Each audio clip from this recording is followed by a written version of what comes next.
Hi, Internet. Just missed Jen, and I just missed Jen because she's clearly not here. Clearly. Jen, you're great. Everyone, go watch Jen. You know what stinks? Being sick. I feel like I've been complaining about this a lot. Now, I'm not the kind of person that actually gets sick all that often. Until recently, I didn't really ever get sick unless I was super sick. I like to think that's the universe kind of being nice to me because a lot of this is all messed up on a regular basis. So the universe is being nice to me by not giving me head colds and all that kind of stuff. I did have mono in college for like 3.5 months. Health services tried to get me to leave school, but I was like, no, I shall continue. I basically went to class and slept 18 hours a day. That's all I did. You can ask my friends. It was a real fun time. It wasn't until I started this new job. I've been there for a year now. Officially, I've been there for a year.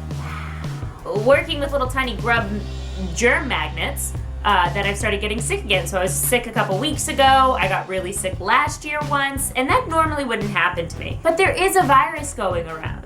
And a lot of people have it. Even if they don't work with tiny little germ grub monsters, there's definitely a virus going around, and that always happens. There's always some bug going around. That got me to thinking what other people do when they're sick, though. And so I actually asked some of my personal friends. I went on my personal Facebook page and started asking people what they remember about being sick and what they do now. I got some really interesting answers. The most common thing with all of my friends from high school, we went to a really competitive, really rigorous private high school, was you didn't stay home unless you had a fever because then you had to stay home so that you didn't get anyone else sick. No fever, no pity. That was the motto I was raised on. I also got pretty curious about why certain things are so common across the board. Ginger ale is a huge one. Gargling with salt water, chicken soup. Why do we associate these things with being sick? Everybody had ginger ale when they were sick for the most part. A lot of those people actually didn't know why they were drinking ginger ale when they were sick. I actually did know why, and it's because ginger is supposedly an anti-nausea kind of treatment. I have learned, however, that commercial ginger ale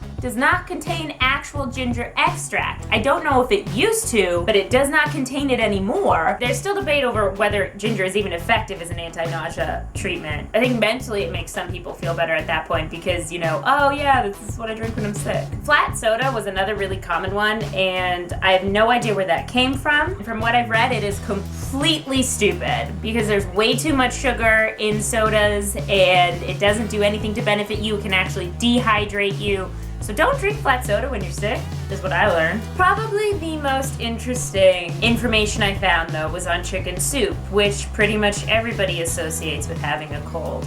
Apparently, it actually does have anti-inflammatory properties, which is why people use it, but the history behind it is incredible. Almost every piece of written history has some sort of reference to it. From Egyptian history to Greek history to Chinese history, all of these different cultures have some reference to chicken soup. A Greek physician used some combination of the gizzard of a chicken and a few other things to cure a bedwetter. An Arabic philosopher proposed it as a cure for leprosy. It's been around forever. Gargling with salt water is actually a legitimate thing that apparently works. So warm water with salt that actually helps draw the moisture out of the bacteria in your throat, and it helps reduce the inflammation. So it actually is a legitimate thing that helps a sore throat. I used to hate doing that. I would be miserable. My mom would have to force it down my throat to get me to gargle with it. Also, I was thinking about why things are flavored the way they are. Like, I have a very distinct memory of children's Dimetapp, the grape